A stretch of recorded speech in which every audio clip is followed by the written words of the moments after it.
big, bad bully. The cuckoo. Mom isn't much of a homemaker.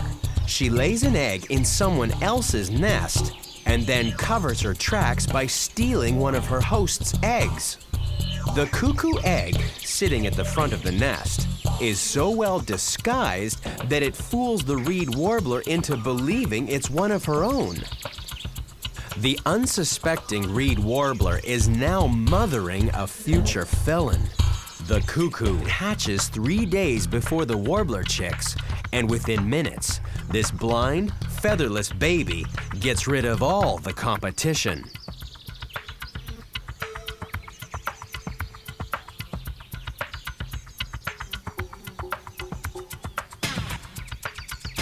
The cuckoo is tough enough to lift an egg almost as big as itself, and it does it right under its foster mom's nose. Then the poor old reed warblers end up feeding the imposter, even when it's 5 times bigger than they are.